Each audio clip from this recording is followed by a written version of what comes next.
prazer falar em eventos organizados pela CEF e pelo Sindifisco. O Catete aqui me conhece, toda vez que ele me convida, eu venho prontamente, porque essa interação da Procuradoria-Geral do Estado com a CEF é fundamental para recuperação de crédito, para desenvolvimento de políticas tributárias, enfim. Eu sempre faço questão de estar presente nos demais órgãos do Estado, porque eu costumo dizer que, enquanto nós, órgãos de governo, nos vermos como ilhas e não como um continente, quem ganha são os sonegadores. Então, nós sempre precisamos dessa cooperação. O doutor Ricardo me colocou que, dentro desse painel de dívida ativa, seria interessante nós falarmos um pouco sobre a recuperação, como nós atuamos para a recuperação dessa dívida ativa. E vai muito ao encontro do que o doutor Juliano acabou de colocar. Inclusive, professor, que bom que nós não invertemos a nossa fala, porque a minha fala acaba sendo o que vem depois. O senhor colocou o panorama da dívida ativa e o que o Estado faz para tentar recuperar essa dívida ativa.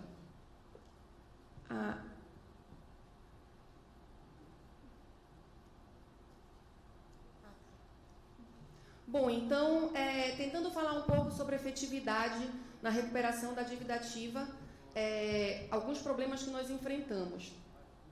Antes, o professor Juliano já fez uma introdução na última lâmina dele sobre a judicialização. Eu queria trazer para vocês alguns números sobre a execução fiscal. E por que inicialmente a execução fiscal? Porque desde a LEF, da Lei de Execução Fiscal, a execução fiscal passou a ser o nosso principal instrumento de recuperação de dívida ativa. E assim foi pensado por muitos e muitos anos. Até que de um tempo para cá, e vai justamente coincidir com a organização do próprio Poder Judiciário para mostrar, olha, a taxa de congestionamento está alta, olha, a execução fiscal, no modelo que ela foi pensada e no modelo que ela vem sendo utilizada, ela não está dando resultado. Então, e aí tem gráficos sobre isso que eu vou apresentar para vocês, mas ela foi sempre, por décadas, nosso principal instrumento de cobrança. Então, por que esse modelo hoje, sozinho, isoladamente, ele não nos atende mais para uma cobrança, uma recuperação efetiva da dívida ativa tributária? Bom, no Brasil inteiro, o CNJ, gente, eles têm uma publicação anual que é Justiça em Números, tá? Desde a emenda constitucional 45 de 2004, quando foi criado o CNJ, o CNJ começou a profissionalizar, pode dizer assim, a prestação de serviço jurisdicional e criar relatórios de produtividade. Foi quando nós observamos esses dados que são, de certa forma, alarmantes. Então, novas execuções fiscais em 2020, isso aqui já é o dado do Justiça em Número de 2021, tá? Mais de 3 milhões de novas execuções fiscais em 2020. Aqui no Pará, foram 34.562 novas execuções fiscais em 2020. E, assim, nós, Estado, nós não somos o maior cliente do Tribunal de Justiça, tá? A maioria dessas execuções fiscais, por incrível que pareça, são do município de Belém. Nós somos o segundo, mas a maioria é do município de Belém. O tempo médio de uma execução fiscal no judiciário é de 8 anos e 1 mês, o tempo médio. E vocês que lidam com os devedores, vocês sabem que 8 anos, principalmente para um perfil de devedor, que é o perfil do ICMS, a empresa já não existe mais, o patrimônio já não existe mais. E se a empresa ainda existe, ela já blindou o patrimônio dela de uma forma que esses instrumentos simples da execução fiscal, eles não nos atendem mais. 8 anos é muito tempo. Agora, também não colocando toda a bomba, por assim dizer, na mão do judiciário. Vamos pensar no TJ Pará. Aqui nós temos município de Belém. Nós temos 2 varas de execução fiscal municipais e uma estadual. Se eu for pensar que a maioria dessas execuções fiscais são do interior, 3 varas de execução fiscal não conseguem dar vazão para tudo isso. Aí eu vou fazer uma colocação que daqui a pouco eu vou fazer um link com ela. É humanamente impossível lidar com esse volume. Tá? Em 2020, aí olha que interessante, por mais que esse volume seja alto, em 2020 nós observamos um decréscimo de execução fiscal. Os estados começaram a recuar. A execução fiscal não está mais me atendendo, eu vou começar a recuar. Caiu cerca de 11% o volume de ajuizamento. A Justiça Estadual concentra 86% dessas execuções fiscais.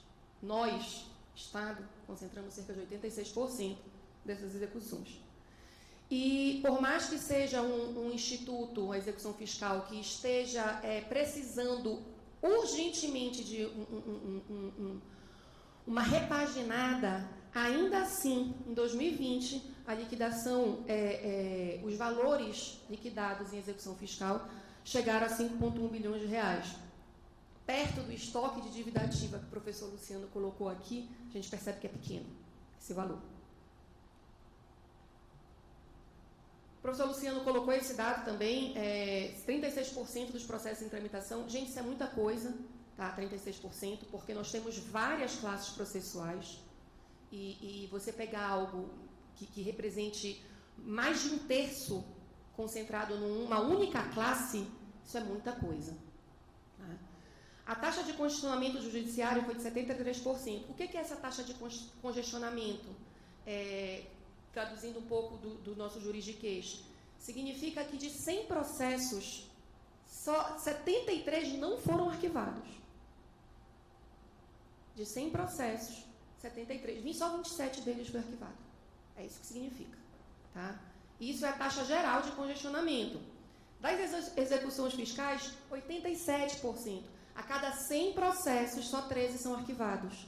Só 13 são finalizados. Isso é a taxa de congestionamento. Na Justiça Federal, essa taxa chega a 93%. E aqui um dado importante, estadual. No Tribunal de Justiça do Estado do Pará, a média da taxa de congestionamento é maior do que a da Justiça Federal Nacional e é maior que a média nacional. Chega a 95%. A cada 100 processos, só 5 são finalizados, aqui no nosso Tribunal de Justiça do Estado do Pará. Isso, para quem trabalha com recuperação da dívida ativa, é um alerta.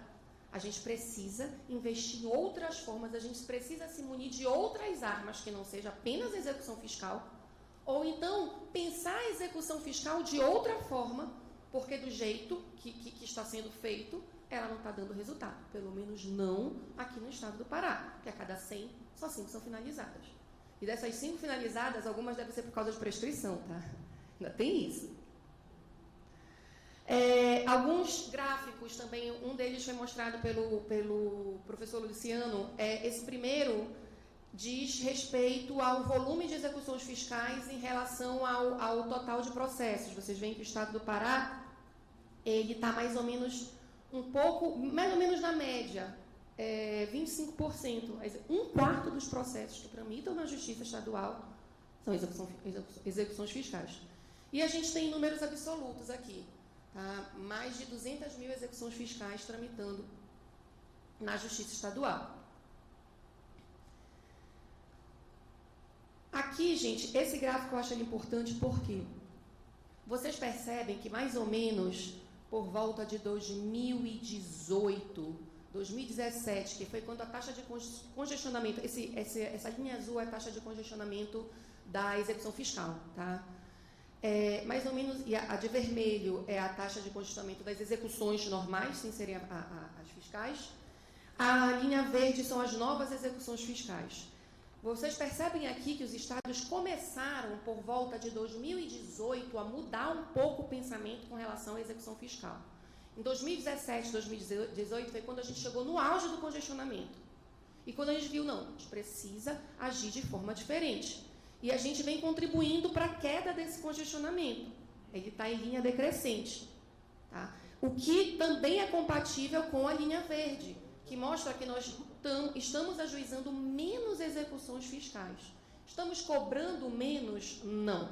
Estamos investindo em outras formas de cobrança. Também, está aqui a taxa de congestionamento, essa série histórica também mostra isso, a execução fiscal ela colabora muito para a taxa de congestionamento do judiciário. Quais são os nossos maiores desafios? Agora, depois desse panorama sobre a execução fiscal, quais são os nossos maiores desafios? Primeiro, gente, cobrança. Aqui está a execução fiscal, mas na verdade é cobrança. Cobrança de dívida ativa é timing. É timing. Você não pode perder o tempo.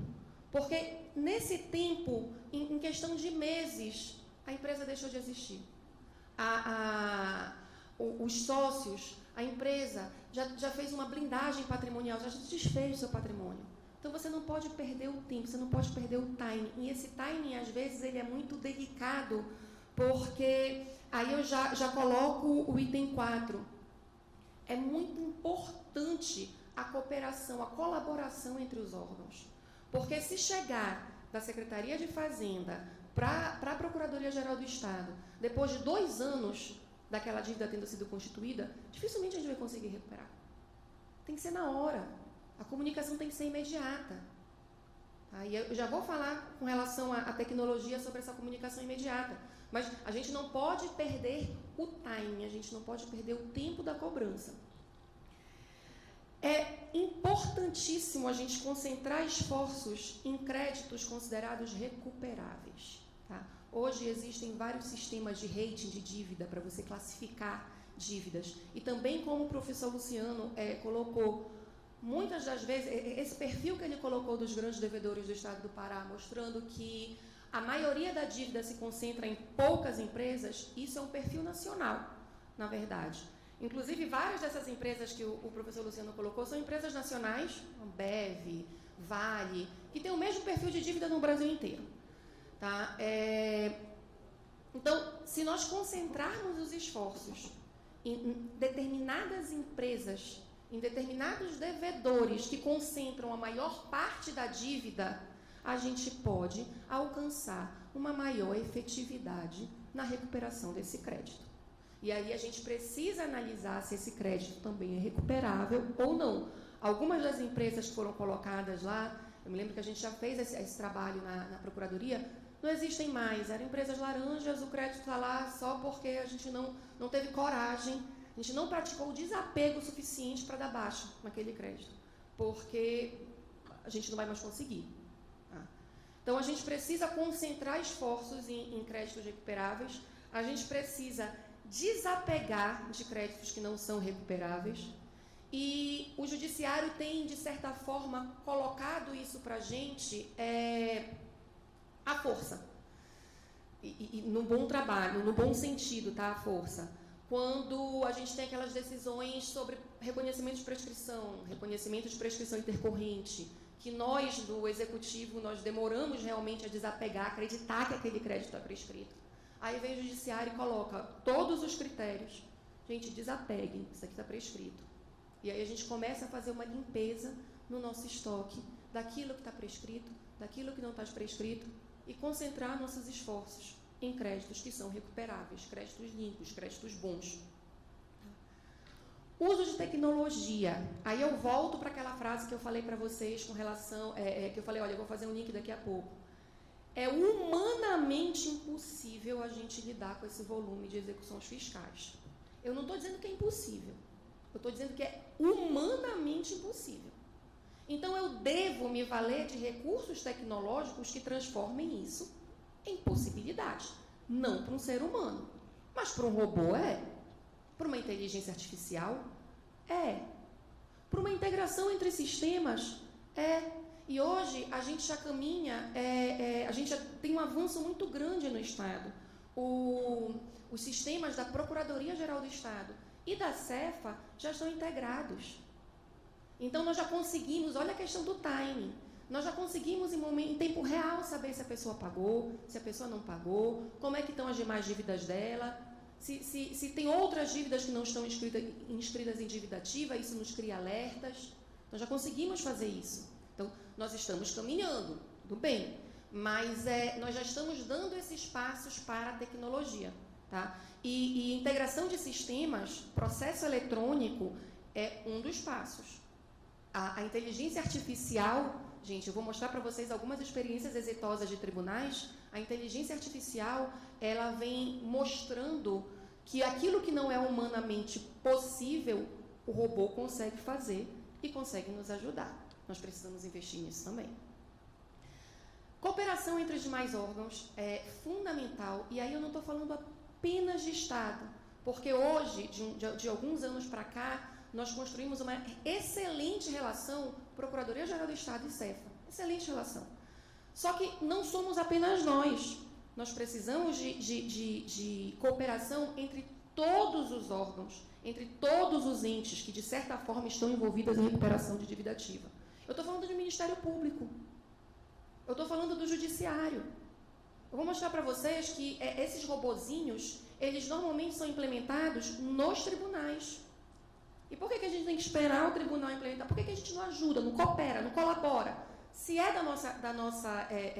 nosso total interesse. Então, a gente precisa construir uma colaboração. Aí tem uma experiência muito interessante de quando a gente implementou o protesto no estado do Pará.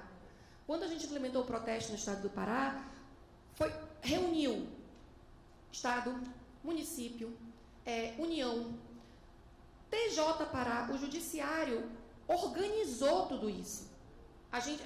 Os cartórios, Ministério Público, nós fizemos ao longo de um ano inteiro praticamente uma comissão de trabalho interinstitucional, tá? Todos os órgãos colaborando. Como eu falei para vocês, enquanto nós não colaborarmos, só quem vai ganhar é o sonegador. Nós precisamos nos ver como um continente, não como ilhas isoladas. É fundamental essa colaboração, essa cooperação entre órgãos e entidades envolvidas na recuperação da dívida ativa. Tá? Desjudicialização. Tá? A gente já viu que a taxa de congestionamento é muito alta, o tempo médio de tramitação de um processo de execução fiscal é elevadíssimo, então nós precisamos investir em outros meios, sim, de cobrança. Tá? E a gente tem alguns instrumentos que eu vou colocar para vocês daqui a pouco, que colaboram com a desjudicialização. E vai ao encontro do que eu coloquei, de um dos gráficos que eu mostrei para vocês. As novas execuções fiscais estão caindo. Quer dizer que as pessoas estão pagando os seus débitos? Não, elas continuam com o mesmo perfil. Só que os estados estão mudando o seu modo de atuar em relação à recuperação da dívida ativa. Tá? E mecanismo de facilitação de cobrança e pagamento. A gente precisa tirar um pouco daquela ideia de que se o contribuinte quiser, ele que vem até mim. Não, eu vou. Aceito Pix, eu aceito cartão. Com Pix nunca foi tão fácil gastar dinheiro. Aceito cartão de crédito, parcela no cartão. A gente precisa investir nessas formas. Tá? A gente precisa facilitar o pagamento para o contribuinte, sim. Aí a primeira grande experiência de inteligência artificial, gente, foi em 2018 no Rio de Janeiro. Tá? Rio de Janeiro, em 2018, ele colocou robô para fazer... em julho de 2018, ele colocou robozinhos para fazer pesquisa de bem. Da noite para o dia, decidiu colocar robô para fazer pesquisa de bem. O Rio de Janeiro conseguiu fazer 32 milhões de reais em bloqueio em questão de dias, com a ajuda dos robôs. O que os robôs fizeram em 3 dias levaria 1 ano e meio para os servidores fazerem. Lembra que eu falei que é humanamente impossível? É impossível? Não. Tem robô para isso. Então, o Rio de Janeiro teve essa iniciativa, foram mais de 7 mil processos que eles conseguiram movimentar em poucos dias, fazendo bloqueio de bens, fazendo uma varredura de bens. Cisbajude, que é o atual Bacenjude, mudou o nome, Renajude, enfim, eles fizeram uma limpa nos bens dos devedores de execuções fiscais e conseguiram vários bloqueios. E o que é mais interessante, a taxa de acerto do robô foi acima de 95%. Eles erraram, eles tiveram umas 3 ou 4 inconsistências, tá? Que eles mesmos já detectaram. Tem isso, eles mesmos detectaram as próprias inconsistências e avisaram, olha, isso aqui está inconsistente. A taxa de acerto deles foi absurda. E a partir daí, vários outros tribunais começaram a investir é inteligência artificial para a execução fiscal. A inteligência artificial no judiciário não está apenas limitada, gente, à execução fiscal, tá? A gente tem um dos mais conhecidos é o Vitor, que é do STF, que ele faz análise de filtros para admissibilidade de recurso extraordinário. É muito difícil para a gente, advogado, driblar o Vitor para fazer um recurso ser conhecido no STF. E vários outros tribunais usam em vários setores, vários outros tipos de processo. Tem mais de 13 ou 14 tribunais hoje utilizando a inteligência artificial em vários outros processos. Eu trouxe aqui para vocês algumas iniciativas próprias de execução fiscal. Tá? O Tribunal de Justiça de Pernambuco tem a ELIS. A ELIS faz uma triagem de execução fiscal. A ELIS foi ensinada a ler a CDA. E nessa triagem, ela já verifica a competência. Nessa triagem, ela já alerta, olha, isso aqui eu acho que está prescrito. Ela já faz uma seleção, uma pré-seleção. A ELIS. Então, ela já está em funcionamento, tá, no Tribunal de Justiça de Pernambuco, e ela faz triagem de 80 mil processos em 14 dias. Coisa que o ser humano não faz, mas a ELIS faz. O Tribunal de Justiça do Estado de São Paulo criou um comitê de robotização. Nesse comitê de robotização, eles têm cerca de 50 robozinhos trabalhando por eles, que fazem as mais diversas tarefas, inclusive penhora online, bloqueio online. E aí, gente, desde que começou essa iniciativa no Tribunal de Justiça do Estado de São Paulo, eles já conseguiram, os robôs, cerca de 5,5 bilhões em bloqueio. É pouco para o que a gente tem do estoque de dívida de São Paulo. Mas é muito maior do que era quando apenas seres humanos faziam. O Tribunal de Justiça do Rio Grande do Norte tem primeiro veio o Poti, aí depois do Poti tem a família do Poti, que é o Jeremoim e a Clara. Jeremoim e a Clara ainda estão em fase de teste, mas o Poti já faz bloqueio. O Poti já está bloqueando também. Percebam que a maioria dos investimentos são justamente para penhora online, porque para quem lida com penhora online no PJE, é um procedimento bastante demorado mesmo.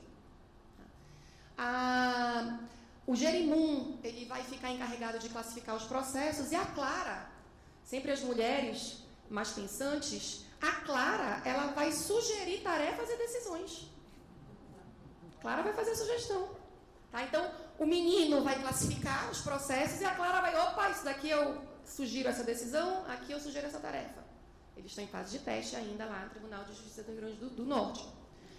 E o Tribunal de Justiça do Mato Grosso fez o MACO, também para penhora online.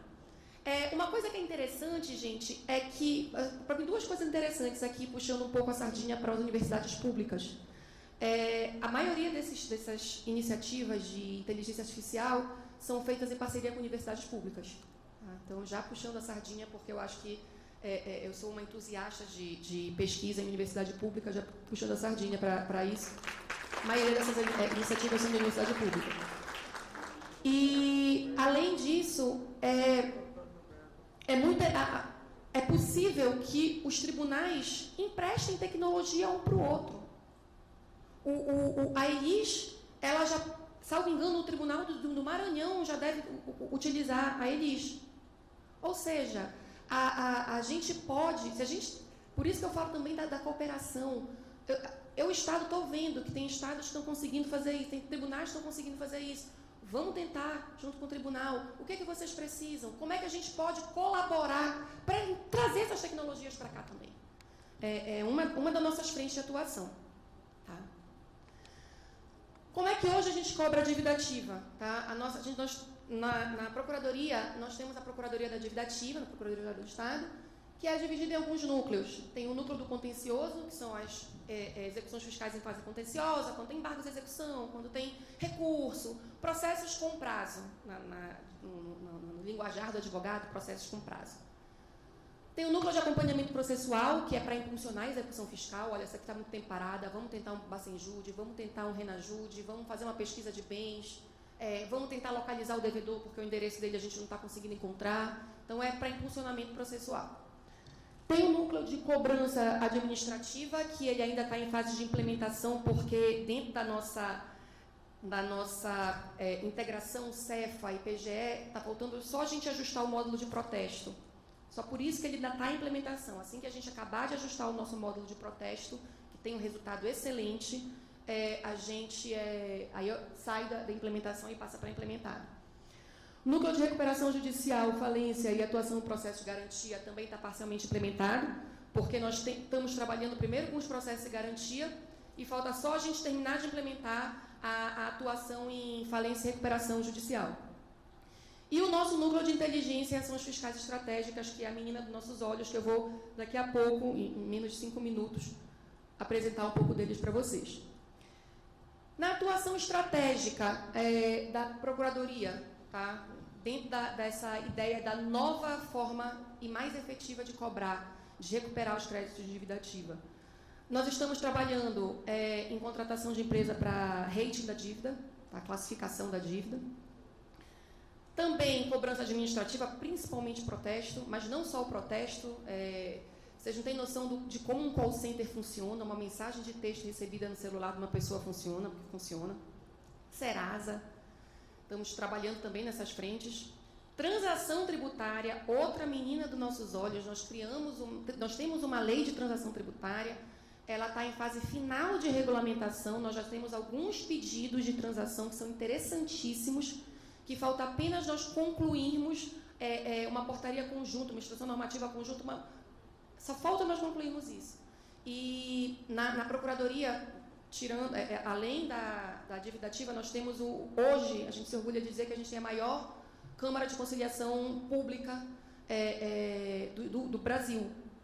Nossa Câmara de Conciliação é a maior em número de acordos e em volume de economia obtida.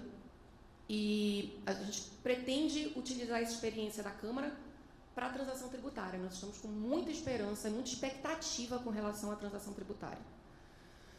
Estamos também trabalhando em sistemas de mineração de dados para trabalhar a blindagem patrimonial, descobrir, porque dinheiro deixa rastro. A gente tem que ir atrás do rastro desse dinheiro. É humanamente impossível, mas tem tecnologia que faz. Então, e eu sempre brinco também que se o sonegador é inteligente, a gente também é. E se a gente unir as nossas inteligências, a gente fica imbatível. Articulação com o TJ para a utilização de robôs, a gente está também abrindo essa frente para tentar articular com o TJ, dialogando com o TJ. E o nosso núcleo de inteligência fiscal e ações fiscais estratégicas, que eu vou passar rapidamente para vocês um pouco do trabalho que ele faz, em 3 minutos. Tá?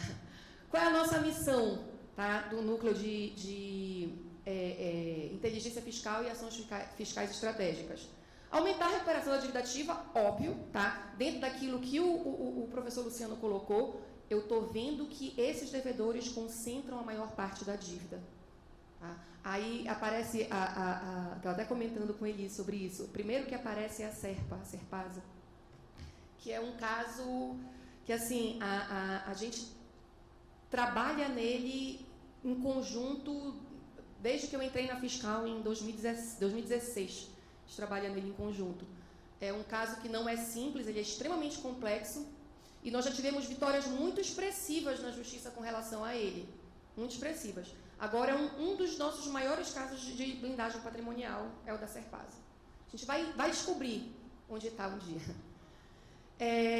A gente também identifica grupos econômicos fraudulentos, responsabiliza o patrimônio das pessoas jurídicas e pessoas físicas envolvidas em débito da Fazenda Pública. Como a gente faz isso? Tá? Como é a nossa atuação?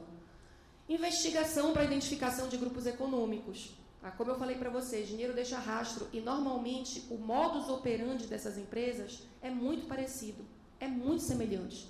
Normalmente são familiares que vão abrindo outras empresas ou então pessoas conhecidas da confiança que abrem empresas semelhantes no mesmo endereço. Sempre tem uma empresa de administração patrimonial, sempre tem uma empresa de gestão imobiliária, sempre tem uma holding envolvida no meio. O modus operandi é muito parecido. Então, nós fazemos essa investigação. Nós propomos cautelares para reconhecimento de grupo econômico. Atualmente, nós temos 76 casos afetados, e além desses casos afetados, a gente faz alguma atuação ou outra em processos estratégicos de volume elevado e acompanhamos os grandes parcelamentos dessas empresas. Quais são as nossas vertentes de atuação? Temos uma vertente investigativa, uma judicial e uma administrativa. Investigativa, nós construímos relatórios patrimoniais e relatórios de inteligência fiscal. Tá? Nesses relatórios de inteligência, demonstração de vínculo, de pessoas físicas, pesquisa patrimonial de todas as pessoas envolvidas. Atuação judicial, cautelar para reconhecimento de grupo econômico, pedido de bacen-jude, pedido de desconsideração da personalidade jurídica, temos vários. E na administrativa, contato com os devedores. Mostrando para vocês um pouco como é que são esses nossos relatórios. Deixa eu pegar isso daqui. Esse mais ou menos é o modus operandi das empresas. A gente tem uma empresa mãe, e aí vários sócios, eles têm várias empresas, muitas delas funcionam no mesmo endereço. Aí a empresa daquele primeiro sócio que está lá funciona no mesmo endereço da empresa desse daqui. Então, nós construímos um relatório com todos esses vínculos e mostramos para os juízes isso. E conseguimos alguns resultados bastante expressivos, tá?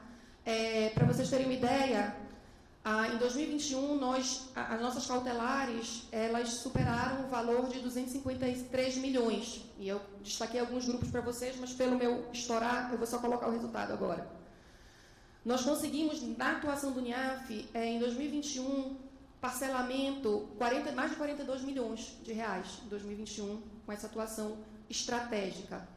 Desde a criação do NIAF, foi mais de 100 milhões de reais. O NIAF foi criado em 2019. Tá? Foi mais de 100 milhões de reais.